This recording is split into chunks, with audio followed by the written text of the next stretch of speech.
Well, let's just start out in the chat. Why don't we do this? We don't usually do this, but we've got people on. So if you have a team, or there's at least three people on your team, maybe put in the chat just a number. How many people are on your team?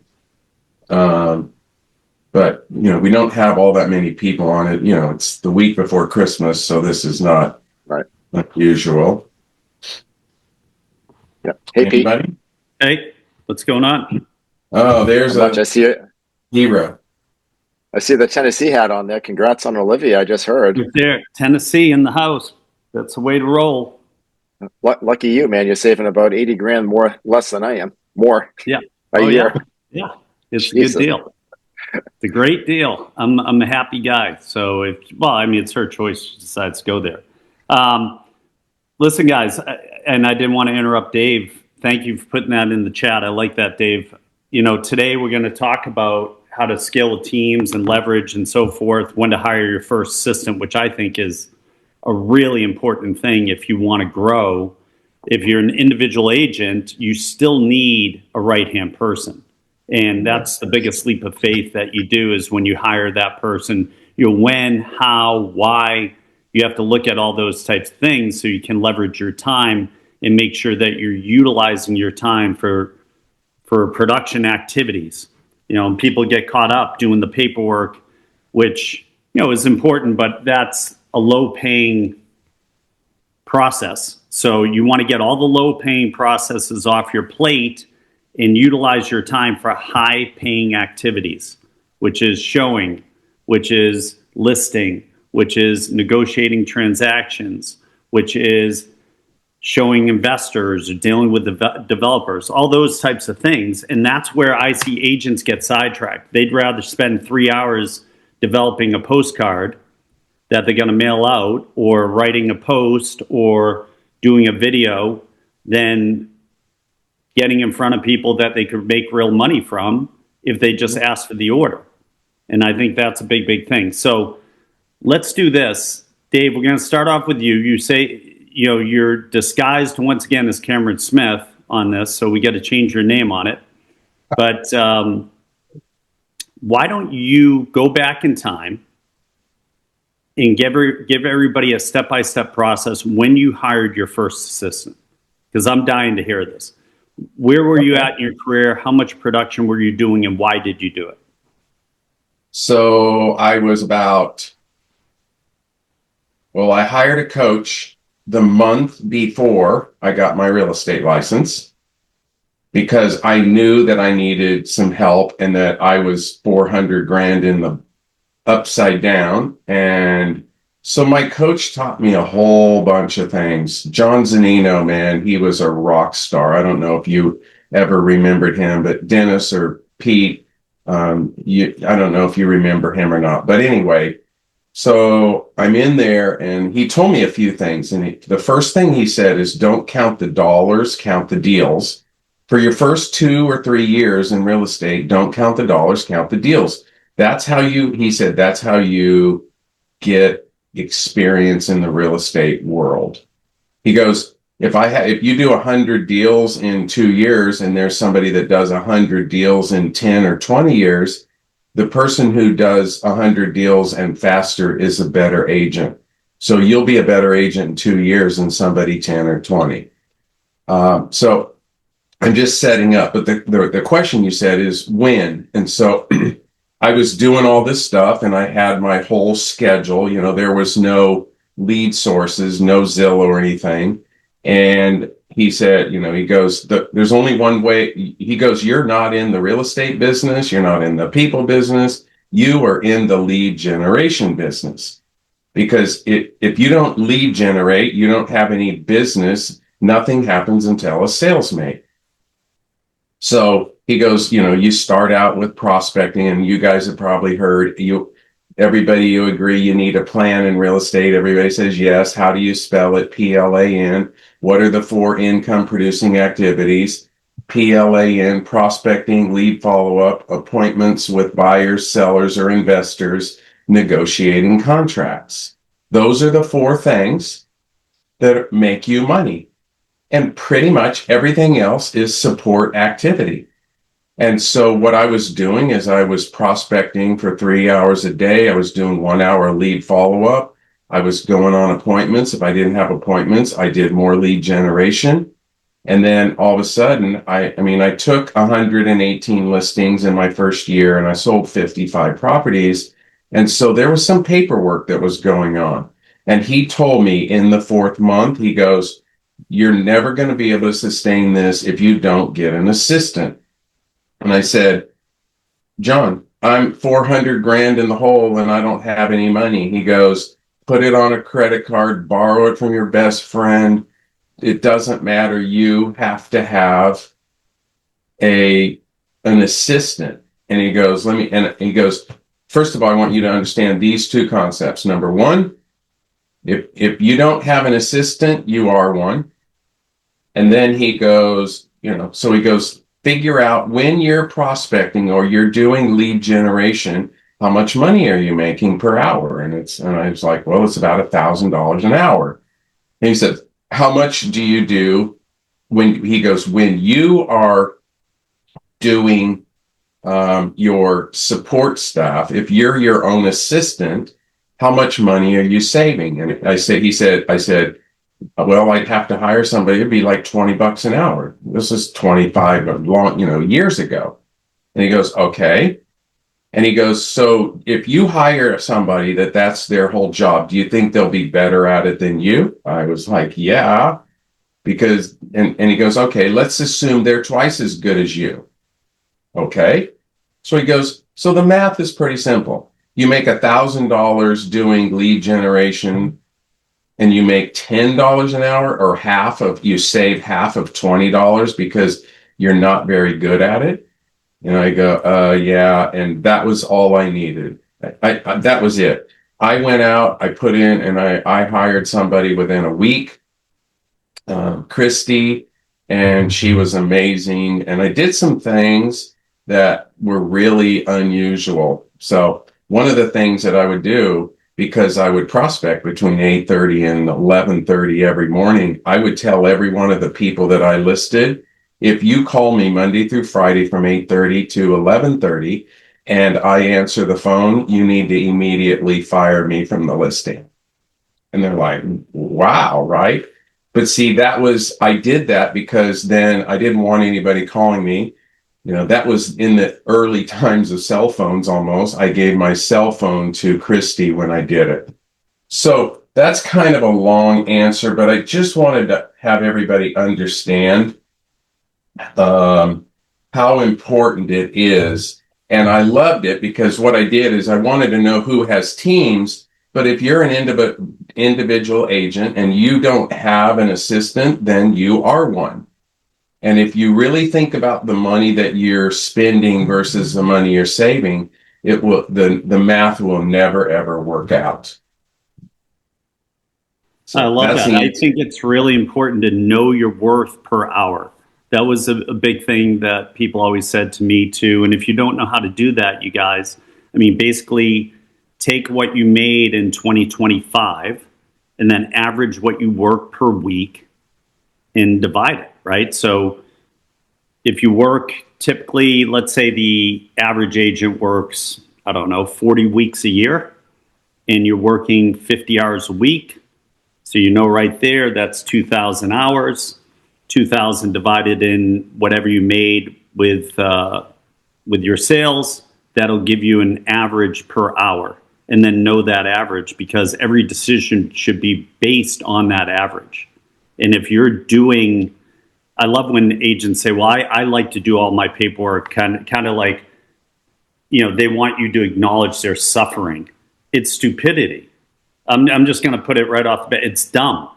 So when agents are trying to save $250, $350, $500 for a TC because they want to do it themselves, you got the wrong TC. Go get a TC that's going to help you in a bunch of ways, and write down what your expectations are and get all that off your plate so you can go and do money-making activities that make you, $600, $700, $800 an hour.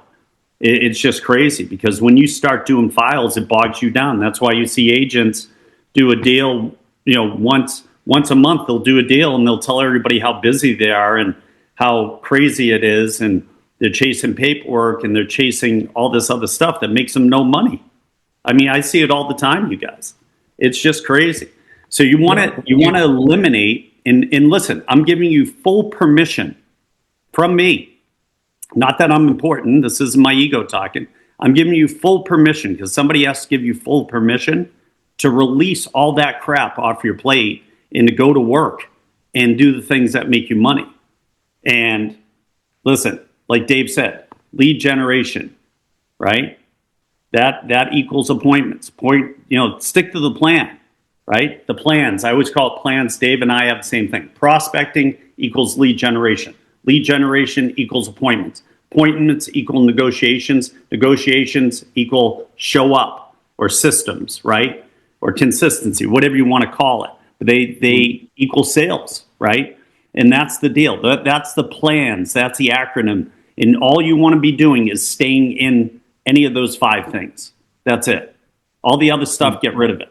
Have somebody else do it. There's people who are fantastic at paperwork. There's people who are fantastic at follow-up. There's people who are fantastic with every part of a transaction. So that's great advice. Let's go over the X-Men. X-Men. Well, let me finish one. Let me just finish one thing, because I want somebody to understand this concept and knowing your numbers. So let's use Pete, what he just said. So you work 2,000 hours, right? Mm-hmm. And let's just use a low number, right, on this group. Very, very few people, if any, are making less than, let's say it's only 200 grand. Mm-hmm. You're making $200,000 and you work 2,000 hours. How much is that per hour, Pete? It's $100 an hour, right? $100 an hour, yeah. But see, the problem is people go, well, I can pay $100 an hour. I make $100 an hour when I'm working, or I can be doing some of these other things, and the delta isn't that big. But what they don't understand is you don't get paid for working for hours in the real estate business. You only get paid when you're doing lead generation, when you're prospecting, lead follow-up, appointments with buyers, sellers, and investors, or negotiating contracts. That's the only time you're actually getting paid.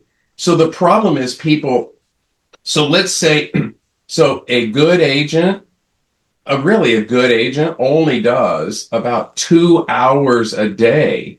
So take that 2,000 hours and you divide that by 4, and now you're at 500 hours of lead generation or income producing activities per hour, right, Pete? So yes. Then you take $200,000 and you divide it by 500, and now when you're doing your lead generation or your income producing activities, you're making $400 an hour. And if you did $400,000 of GCI, you're making $800 an hour, right?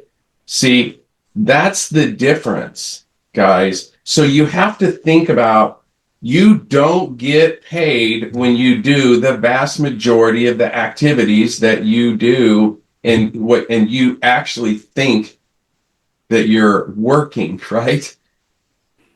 It's the same thing. I when I coach people, I give them a list of everything from 5 o'clock in the morning until 6 o'clock at night. Every half an hour for a week, I tell them, write down what you're doing and put an I next to every half an hour or every hour, and then that is called income producing activities. And then look at it after a week, and it'll freaking blow your mind. And if you were in the sales business for any other job after a week, they might fire you, right?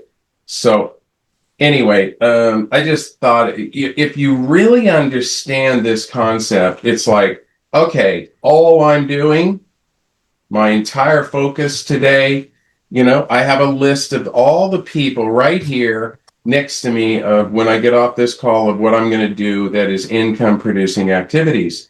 And I'm going to focus on that when this call's over, right? So there you have it. No, that's great. I love that, Dave. And you're so dead on that most people don't realize that they do activities to make them feel busy when those aren't activities that are going to make you money, right? That's That's what the big thing that most agents are guilty of. They think scrolling Facebook is going to make them income producing money. It's not, unless somebody's posting off market opportunities and you have somebody for it. That's the only time, but they don't typically do that because it's against every single MLS ethics type of situation. So, all right, let's get to the X-Man. X-Man, hit us with how do you scale? When's the best time to hire a first assistant? Even if somebody was going to build a team, because there's a lot of different ways you can build teams, and then compensation models that work.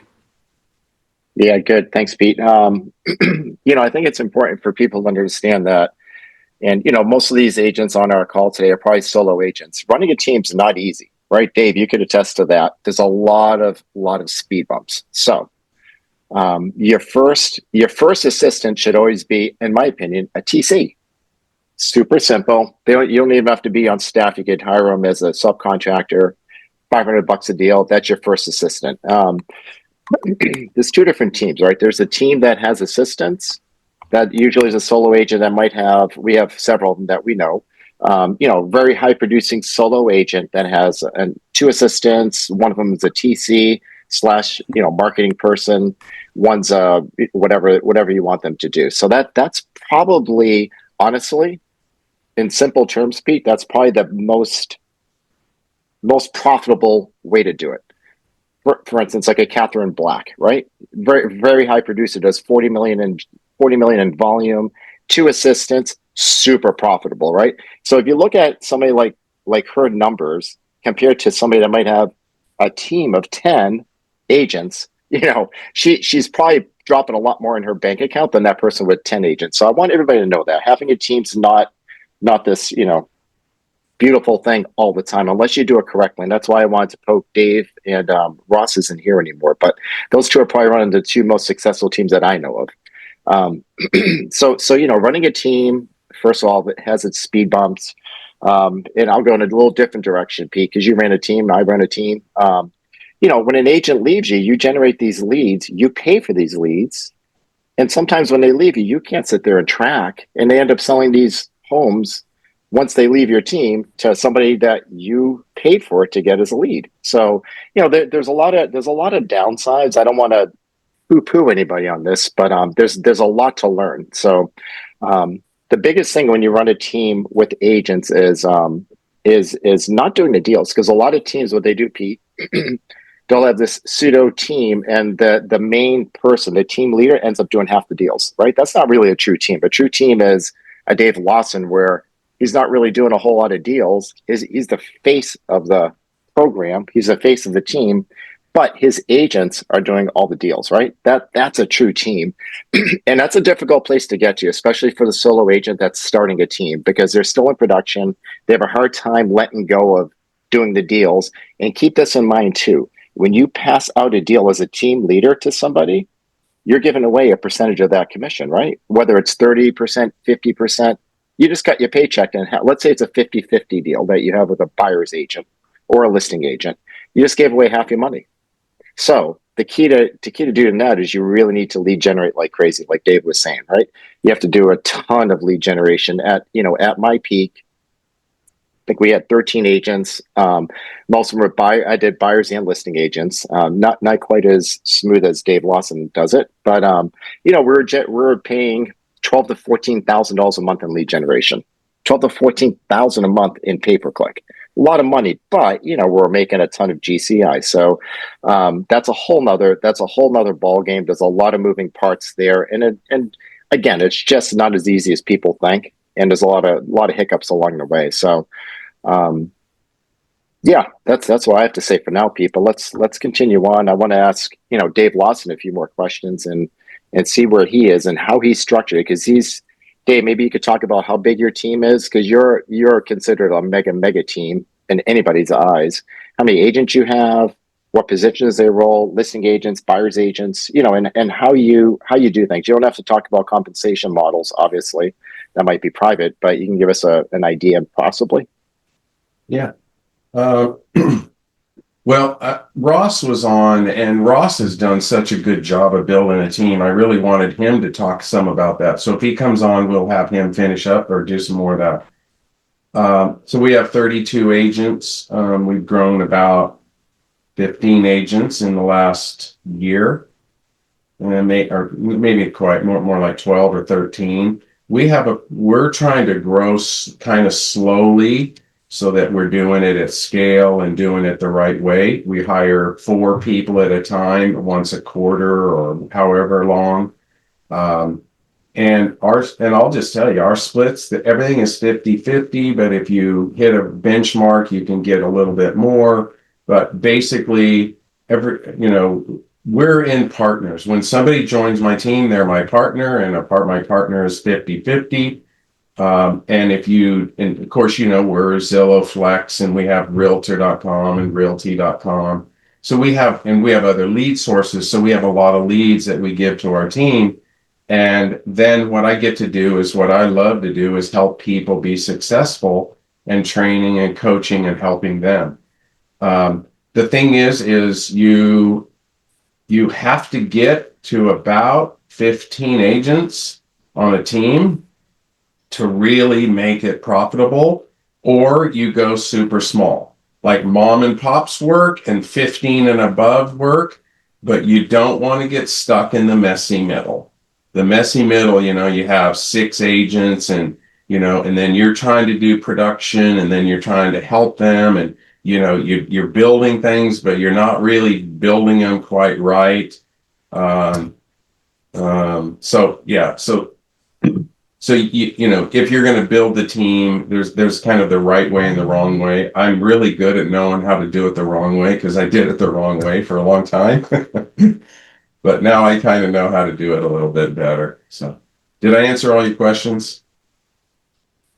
I think so. It just comes down, and guys, we're going to use the second half of this hour just to answer questions on anything that anybody has concerning teams or the business or what's going on right now. But I think it's really important to have a clear vision on what you want to do, right? And ask yourself, am I doing this for ego or am I doing it for income? Before you do it. That's the key thing, because running a team costs a lot of money, a lot of time, a lot of energy, a lot of effort, and it's not always the best way to make money. And Mitch has explained this a bunch of times with the modern team. He has a book explaining how to run a modern team. A modern team is far more efficient, where people can still do their own business. You're not babysitting them, but they also do showings and so forth, and you pay them per event or per transaction, right? So you're not giving away half your money, because right now, and Dave can contest that, and I know Dennis and I can too, that when you split something 50-50 with someone, you have to look at all the time, energy, effort, money to generate that lead, to nurture that lead, and to make that lead happen. So you're not really getting 50%. You're lucky if you're getting 25. Now the agent flips it and looks at it and says, I can't believe I have to pay you 50, right? Because they're looking at a gift horse in the mouth, and they don't really get it because they've never had to go through the pain or the money or the upfront costs or the risk to generate that lead. So you have to be really familiar where they're coming from. And that's why a lot of people, to them, it's all about ego and split. I want to do my own thing. I want to do this. And that's why they don't sell a lot of houses. They're more concerned with that than actually making money. This is a repetition type game, and you have to be good at repetition and working it and seeing what's done behind the scenes. And a lot of people aren't willing to put in the time or the energy or the investment to do that, because that's what it is. It's an investment. But my recommendation to anyone out there who feels overwhelmed, if you're overwhelmed, you're at a point where you can hire an assistant. Hire an assistant who can do your files, who can help you with showings, who's licensed, who can do all those things. That's the first key hire. Before you hire a buyer's agent, or before you hire an agent on your team or anything like that. That's what you want to do. And then you can go from there and you can start building from there, because you need lead generation sources coming in to actually have a team. Unless you're going to have a self-directed team or a self-organized team, I call it, where people still do their business, but they're connected to you and they want to be connected to you for a reason, for either open houses or your experience or your track record or so forth. That's the big thing. Now, with that being said, I know we have roughly around 26 people attending this. I want to get to your questions. Put them in the chat and ask any question that you have concerning how to set up a team, how to alleviate your workload, anything like that you have questions for. Ask me and I'll ask them to whoever you want to direct them to, or we'll all answer the question, one of the two. So it's completely open forum for you guys to get any and all of your questions answered. This is our Christmas gift to you guys for the next half an hour. So ask any questions and then we'll go from there. All right. Cherry Hughes asks, how do you measure success with teams? Dave? You have to set minimum standards, and if they're on a team, everybody on your team has to produce at a minimum standard. Ours is 10 transactions a year. If you don't do 10 transactions a year with all the services and everything that we do, you're probably, at that point, we just have a conversation. It basically kind of sounds like that we're not a good fit for you.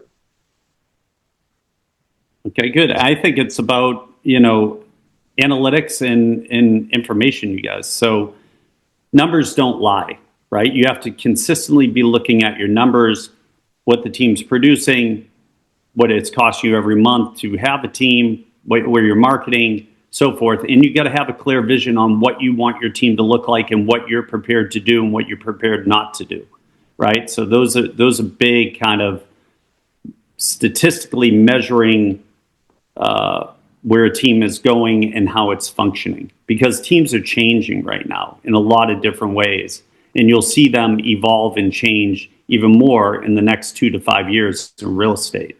So you want to be out in front of it and really understand that. So hopefully, numbers don't lie. You need to know your numbers in order to be successful with a team. That's how you measure the success of a team.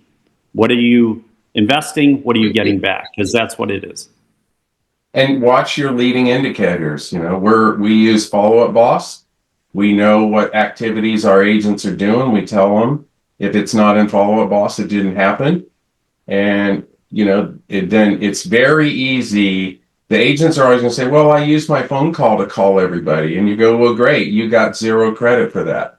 If you don't call through our system, then we don't know what you're doing. And if we don't know what you're doing, then that we're assuming you're not doing it, your work, and then they can't get out of it. So it's pretty simple. But yeah, so hopefully that helps, Sherry. Yeah, Randy had a good question. At what point do you hire a TC? Is it at the money income or is it based on amount of transactions? And when you are a team leader and you make a sale, are you splitting it 50-50 on your transaction also? Everything is split 50-50. I mean, unless you're running a true team and you provide those services as part of the team benefits. What I've always done with my teams in the past is I've split any fees 50-50 because they're invested in it just like I am, and I want them to have skin in the game. But I would say hire a TC as soon as possible. Paperwork does not help you. Paperwork just bogs you down. It doesn't allow you to free up your time and move around and do money-making activities. So I know at first it's going to be nerve-wracking. You're going to be scared. You're going to say, oh, God, I don't know if I want to pay somebody $350 or $400. But I would go sit down with that TC and say, walk me through exactly what do you do? Do you help draw up the listing? Do you help draw up the disclosures? Do you go to the home inspections? Do you meet the photographer there? Always look for things that you can get off your plate that are money-sucking activities that take you away from making more money or making more transactions. Because the whole key is to streamline your time. So that's what I would do. I would hire somebody immediately. I know it's going to be nerve-wracking. I remember when I did it, and you're going to question yourself. But if you do it right, that person should be 2xing your income if you do it the right way, because they're going to take a lot of things off your plate, and then you got to fill them in with money-making activity. Right.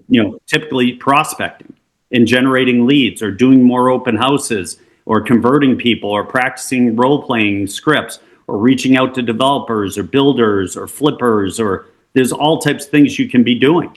Go out and see the inventory. You could be filming the inventory and then going through and calling people. Are you making 50 to 100 calls, open-ended calls a day?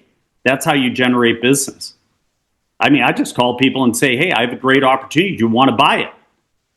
And I get them excited. That's it. That's all you have to do. It's not hard. It takes gusto. You just got to do it, and you got to do it consistently. Are you committed to doing it consistently? That's the key. So that would be the answer on that one. Does anybody else want to address that on the TC and when you hire them? Yeah, you hire a TC right away. I mean, it's to do paperwork is mind numbing for me, and it's just taking you away from making money, right? If you pay a TC $400, let's say, for a file, that's a lot of work. I mean, when you do all that paperwork, that's a lot of work. So why would you do that if you can go out and do open houses and speak to people like you were just saying, Pete, right? And make $1,000 an hour, like Dave was saying. I mean, or $500 an hour, whatever it is. It's a lot more than you'll be paying a TC. That's guaranteed. Yeah, and just visualize you guys throwing away, flushing $500 down the toilet. How many times would you do that before you woke up? Go ahead, Dave. I was going to say, it just changes your whole attitude of the business that you're in. You're the CEO of your business. Would the CEO of your business be delivering a lockbox to the new listing that you have if you were a CEO for a Fortune 500 company? Do you think he'd do that? Well, why should you? Because the CEO is doing more valuable, more income producing activities, right? He's looking, or she is looking at it differently. And when you have somebody, the number one thing, when I hired Christy, I told her, do not bring me a problem between 8:30 and 11:30 in the morning. Otherwise, you are the problem. That's what I said. And the other thing is, I said, I want you to hold me accountable. 8:30 to 11:30, I'm making my calls. 1 to 2 o'clock, I'm doing my lead follow-up. And at 11:30, I'm returning phone calls or emails. And if you see me doing anything that's not my job, you need to tell me, get off your butt and get back to doing your job, right? If you have a full-time assistant, they can do so many things. I mean, you can have them dropping off your dry cleaning. You can have them washing your car or gassing your car up. You can have them doing so many other things that we don't think about, gang. I don't mow my lawn anymore. Why? Because it's not cost effective, right? So if you think of it like that, it just changes everything. And then you don't have the excuse, well, I need to go take a lockbox over, or I need to deliver a brochure to the box, or then you don't have those excuses. And then you have to have a heart-to-heart with the one person who matters, which is you, about what am I going to do? If you're a flex partner, you don't have a lead generation problem. You have a lead follow-up problem. So how are you going to follow up the leads? Well, if you don't have, it doesn't matter if your problem is prospecting or lead follow-up. If you don't have enough appointments with buyers, sellers, and investors, it's because you haven't done enough prospecting, lead generation, or follow-up, right? And so you have to focus on that. So, yeah, I think that's a really good point, Dave. And, I'll add to it, you guys. Just remember, this is the MMA of real estate, not mixed martial arts, the MMA, right? Money-making activities.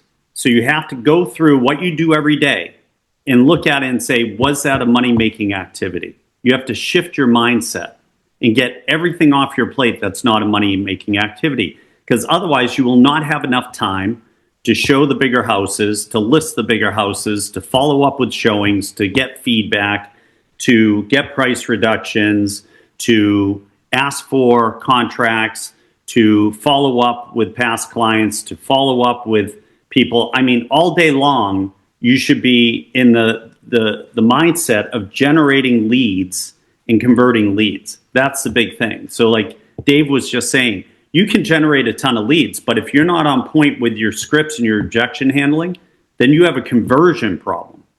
All right? Because conversion is the key to the whole thing. You know, most agents make one call or one text and then they give up. You have to hunt these people down 20 times and ask open-ended questions and say, what are you waiting on? If I found you an awesome opportunity today, are you prepared to move forward with it? You have to ask those types of questions.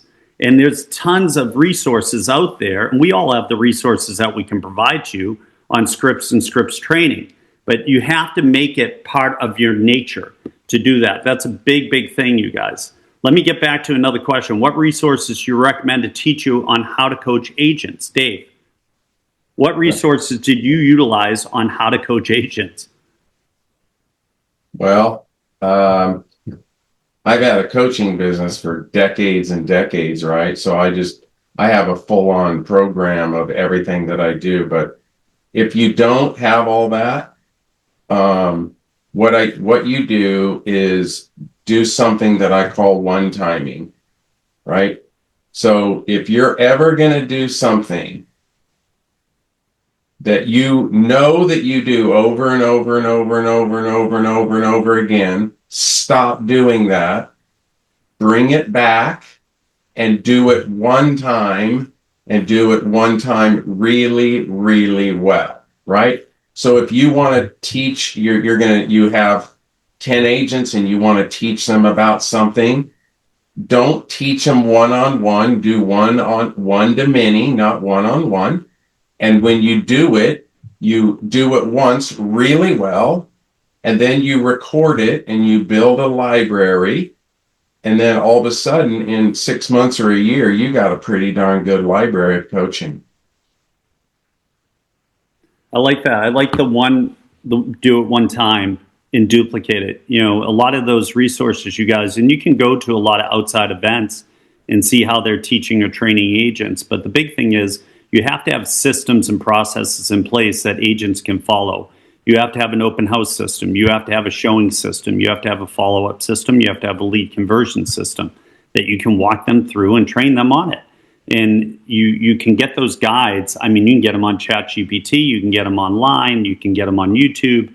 And that's how you kind of guide people. But the best way to teach people how to be a good team member or how to be a productive team member is not by telling. It's not even by showing. It's by demonstrating. And demonstrating them that they can do it. And if you do that and you check in with them and hold them accountable, that can definitely benefit you on how to coach agents. Here, Ken Bradley asked, do you let team members list and sell individually outside the team? That would be a self-organized team. You can do it if you're self-organized. Most traditional teams do not. Some teams only allow team members to show houses and to sell houses. Some allow them to do buyer side and listing side, but it's all under the team. It always goes under the team because the power is in the numbers of the team.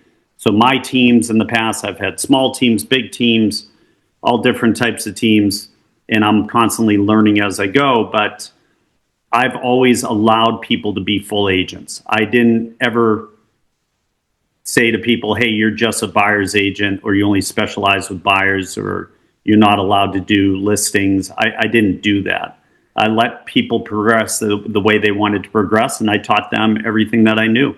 And that's it, because I want them to fulfill their journey and do really well. Dave, how about you?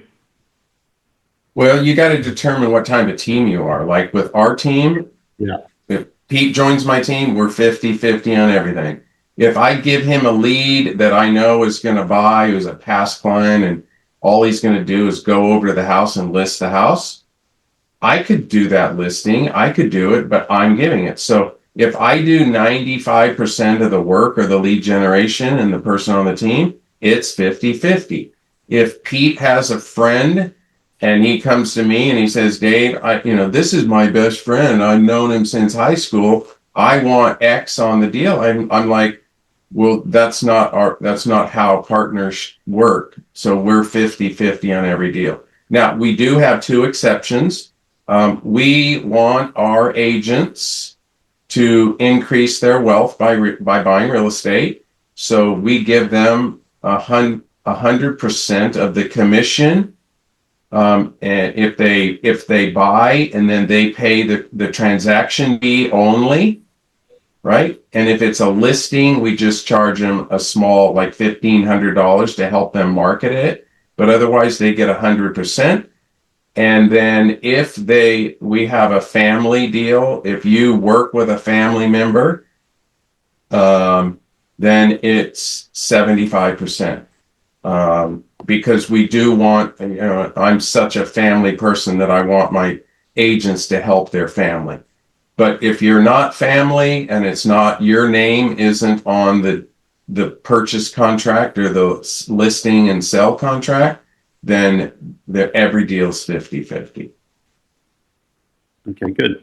Michael Hebert, our legendary guy out of Salt Lake City, not Salt Lake, Park City, excuse me, had a question for Dave. He said, Dave, you mentioned mom and pop, husband and wife. I'm talking to one that is about to form. Recommendations on how to split duties and avoid relationship conflict. I think that's a great question. Yeah. So Michael Hebert, man, I'll just brag about him.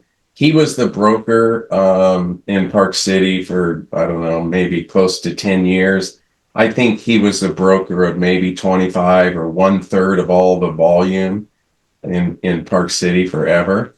But I'm not seeing the question in the chat. He said if a mom and pop or a husband and wife team is looking to come on board, what are your recommendations on how to split the duties to avoid relationship conflict? How do you decide who does what? I think it's based on their natural abilities or what connects them, but. Well, so we have some Michael Heberts on. I also have some new friends of mine. It's Will and Madison. They're out of Alabama, I believe, Huntsville. And they're a husband and wife team. They're a flex partner. And what they do is, and I think this is the case with everybody. Michael Hebert and I have another team that, it's a wife, but the husband is maybe going to help out a little bit. But what you do is you do what you're the very best at. You want to make sure you put the right person in the right seat. They have to have they've got to want it. They have to know what to do, and they have to have the capacity for it. So I wouldn't say, oh, the husband should always do this and the wife. No, I would never say anything like that, Michael. It's really about what is the best. And then what you do, Will Stevens is on the line right now. I'll give a shout out. If you have anybody in Alabama, we're helping them grow right now. They're unbelievable. They're growing and they're doing it the right way. And so anyway, so if you have someone in Alabama, let me know and I'll send you them. But what they are doing is awesome. The husband is kind of the salesperson. The wife is a little bit more on the back end, but they do some crossover. They do a lot of really good stuff. And then what they're doing is they're basically hiring like a director of operations. If it's a husband and wife, there's always going to be a gap, Michael, in what neither of them like to do or good at to do, and then that will answer your question on if they're and who is the first hire. Love that. I think that's really important, just to delineate lines that probably will prevent, Michael, conflict in their relationships and so forth. So they have to really delineate who does what and when it's okay to kind of cross those lines and so forth. And that's the balance. But there's nothing better than EXP for that, because EXP, you can get all those systems and processes, and as a husband-wife team, you only pay one cap, which is nice. You got to pay the fee every month to be in business, but you only pay one cap, which is great. Okay, let's go to the next question. I'm going to get back to it. Is there, let's see, is there a favorite recruiting method that you use to build your team? And is there a difference between how you recruit your first team member partner as opposed to recruiting someone in an established team? In other words, how do you get them started?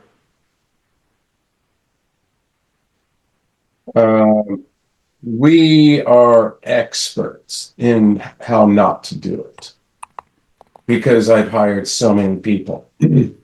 So my favorite recruiting method, Sherry, is it depends. Are you recruiting a team member, a buyer's agent, so somebody to join your team in the sales, or are you doing, hiring like staff? You got to find out what your needs are. You have to put together a job description. Even for agents, we have a job description, even though they're 1099, right? And then the other thing that what we do is if you have a team, I don't care if you have 3 people and you want to hire one, then I'm going to say don't do it until you hire 2. I want you to at least start on the 1-to-many versus 1-to-1. And the other thing is when you have 2 hires at the same time or 4 hires or 5, they build this little cohort and they're competing against each other, but they're also learning and helping each other. We've got these little cohorts on our team and they're really friends now, and it's a wonderful way to do it. So did I answer? I think you answered that. That was good. Hey, Pete, Let's I move want on to to the share next one. Go Can I ahead. share a few things real quick about that, about hiring team members? So, one thing I always did, and I'm sure Dave, you do it, and Pete, I think you do it too, is I use a disc profile, right? Yeah. And Yes. a DI is the best salesperson. I is the social. The D is the closer part. If you get a DI, they're usually going to be good at sales. I've hired Cs before. It just didn't work out. It's amazing how good the disc profile actually does work. Another thing I learned from Chet Holmes. Did I freeze? Can you guys hear me? Yeah, Yeah. I can hear you. Okay. My screen froze for a minute. Another thing from Chet Holmes. I don't know if you guys ever read The Ultimate Sales Machine. And my good friend Brian Moses taught me this. When I sat with a potential team member to join my team, I would sit with them. They would talk. We'd get to know each other. And then I would say to him something like this: "Hey, Dave, you know what? Seem like a really good person, but I just don't think you're cut out for this position. I might have a different position for you on my team, but I don't think the sales part's going to quite work for you." When I threw that at them, if they didn't push back at all, they weren't the right fit. They were never going to close a deal. If they pushed back and said, "Well, yeah, I'm not sure why would you say something like that?" And I'd push back a little more, and then they fight me a little more. You have to do it delicately so you don't offend them. But when they fight back a little bit, it shows that they're going to be a salesperson that can close the deal and take rejection, right? If they don't fight you, they're not the right person. They could just go out the door. That's my little pro tip. And I have I a think whole that's list really of important. questions. Yeah. I have a whole list of questions, like 20 questions that I ask. And I think number 16 or 17 is, Dennis, where do you see yourself in 5 years? All right. Yep. And this is near the end and we've had a very casual conversation. And then he's like, well, I would like to be just like you and have a team like you. And I'd like to, or I want to learn from you. And then I want to move on. And then I asked 2 more questions. Hey, nice. Thanks. I'll get back to you if the position isn't filled, right? Goodbye. And you're done, right? So that's a question you have to always ask, but you have to ask it when their guard is down, and you have to ask it when, they've been just having a lot of really back and forth good conversation. Yeah, Dennis, I'm just curious, where do you see yourself in the real estate business in 5 years? Mm-hmm. And oftentimes they'll start talking and then they'll catch themselves and go, oh, shoot.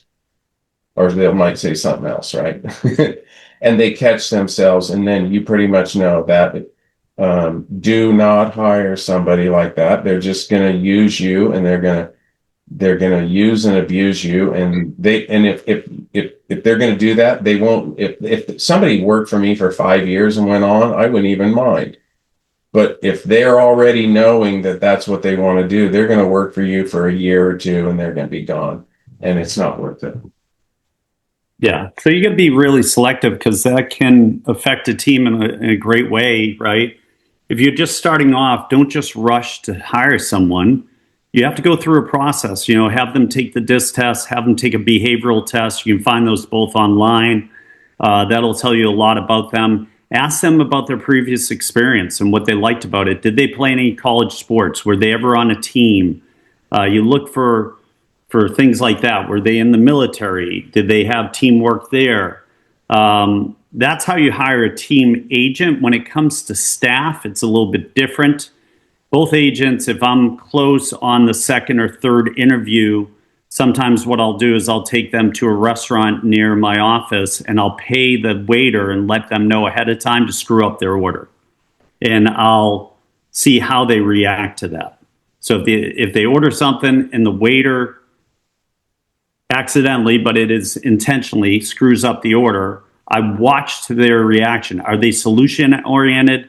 Are they problematic? How do they react? Do they have a short fuse? Do they have a long fuse? Are they kind? Are they mean? And that's how a lot of times I've been hired key positions. Key position is that right-handed person.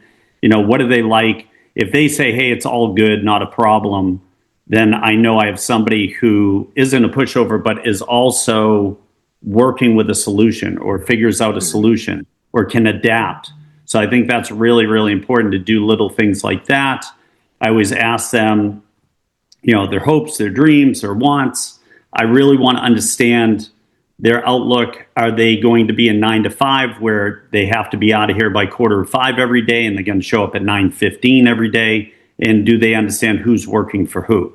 And I want to establish those lines because I want them to be committed to me in what I'm doing and be part of a journey on where we're trying to go together. So I think that's really, really important. I'm trying to get back to the questions, you guys, because I got kicked out of the chat and it kind of eliminated all the questions for me. So if anybody else sees any of the questions, please read them off. I don't know why it's not showing in my my thing. So I think that's important. Do you need a TC for transactions on the buyer side and one for the listing side? No, the TC should be your main TC who can do both. Okay. And you establish all that up front. They should have checklists. They should be familiar with SkySlope. They should be familiar with all the EXP tools and so forth. And if you are with EXP, they have to be, I believe, licensed with EXP in order to do the TC work in most states. Valley said I hired a TC, was not the right fit. I did not fire quickly enough. I'm looking for a new one right now. Valley, you've heard it, but it can't be true enough. Hire slow, fire fast. Yes. Right. And don't hire based on emotion. Don't hire based on I need somebody today. That'll be the wrong hire because you're forcing it.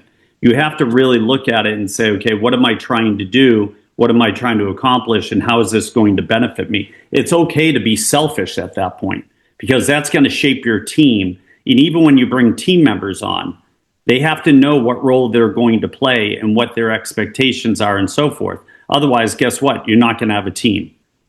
You're going to have people who come in and think they're a partner, or they think they own the team, or they want to run the team, or they want to be the face of the team. It doesn't work that way. There has to be one team leader, a rainmaker, everybody else underneath. They can all take ownership, which you want them to do in their business and in the team, but they have to be a good team player where they help out and they assist other people without taking away from their time to do production. So there's a fine balance there. We have around 3 minutes left. Does anybody else want to add anything on teams or hirees? Again, Pete, just 36.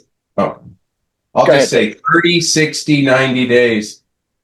I don't care if you're hiring an agent, a TC, a VA, a director of operation. I don't care who it is. You have 30, 60, and 90-day reviews. They know it up front. And if they're not doing their job after 30 days, then you're at 31 days. They have to know exactly what the plan is by the end of 60 days or they're gone. And at the end of 60 days, they have to know for sure if they're close at 90. That solves most of the problems. And the other thing is when you tell people you're going to get a 30, 60, 90-day review and you don't actually get hired permanent until the 90 days is up, it changes sometimes they won't take the job. And when they're not doing their job, they pretty much know it and you got to nip it in the bud. So sorry, you finish up, Dennis. Take us home. Yeah, that was great. And guys, again, if you're hiring a team, whether it's, assistant or especially for a salesperson, use the DISC profile. I'm telling you, I've done this for a long time. That thing is so spot on. I've hired a C before that did okay, but this guy struggled so hard. And then I hired Craig, who's my top agent, who was a copier salesman. High D closer. He's a high I. People like him. It was easy for him to sell a lot of homes. So, you don't want to put somebody in a wrong spot. I've had tons of people come across my desk that just by talking to them, I could kind of tell that they weren't a good salesperson, and that's just do them a favor and just don't hire them. You're just wasting their time and yours. So use the DISC profile, guys.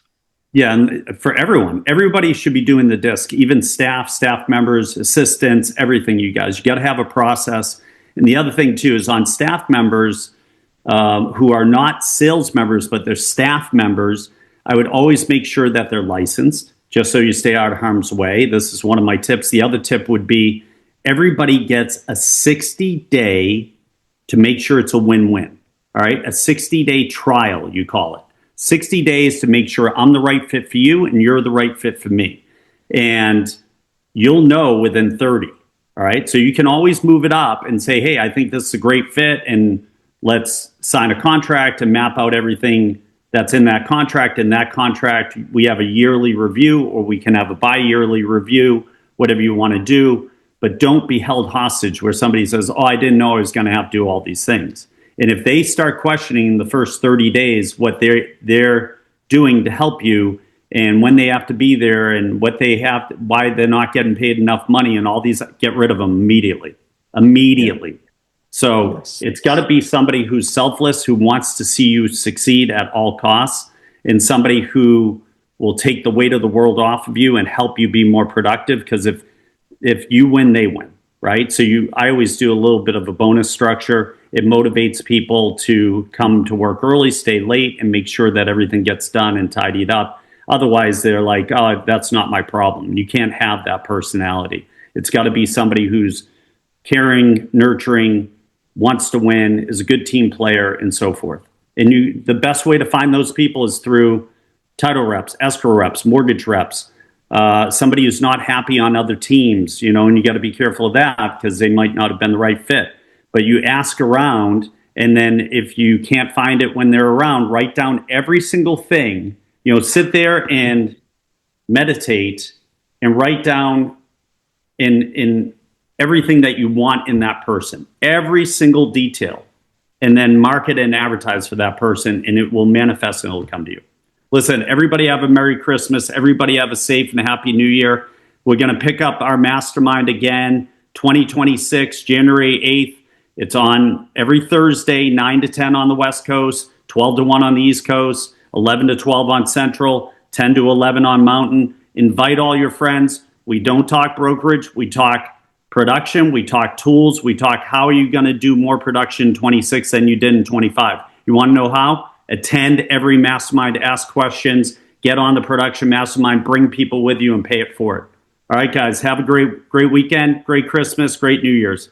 See you Merry next Christmas, year. everybody. See you, everyone. Blessings.